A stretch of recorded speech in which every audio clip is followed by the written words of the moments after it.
So I think I'm very pleased to see that actually there are not too many people smoking, not too many people actually chewing the betel nut and spitting on the side of the streets. And I think the public education that Apollo and the government of India is doing really helping. And I hope that actually is going to reflect in decreasing the cancer incidence in the next probably 10, 20, 30 years right in there. So I think it's very happy to see that India is finally catching up with the advanced technologies and also learning to how to use those technologies very effectively. And that's what this meeting all is about, trying to teach people actually how they can actually expand their services for the patients that need them. Cancer is a pretty complex disease. It's a conglomeration of many different kind of cancers. Even though we kind of lump them together, it's a many different groups of diseases. And I think it's important we as oncologists are not only focus on treating the cancer once it's diagnosed that causes the throat cancer, larynx cancer, lung cancer, etc. The second thing is it's important actually to promote screening, early detection.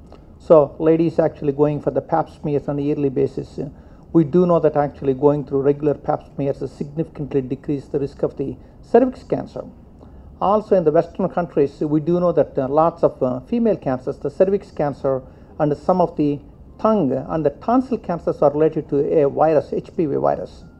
So there is a strong promotion to actually give the vaccine as soon as the baby is born, typically in the age of about 10 or 11 for both boys and girls, so that we can decrease those cancers, and I think that's important too. Once we diagnose the cancer, I think we are very good at actually curing cancers, especially in the early stage. That's where I think actually not only that we want to promote, but also the public needs to take some ownership and actually go and see their physicians on a periodic basis, once a year or whatever that may be, and go through that process so that actually if they have any new symptoms that they go and see their physicians. Once the cancer is diagnosed, once in the intermediate stage or the advanced stage, as I said, cancer is a pretty complex disease. No one specialist can manage everything. So we really would like to work together as a team of a oncologist, a surgical oncologist who can actually do the surgery, a radiation oncologist that can deliver the radiation therapy, a medical oncologist that actually can deliver the chemotherapy.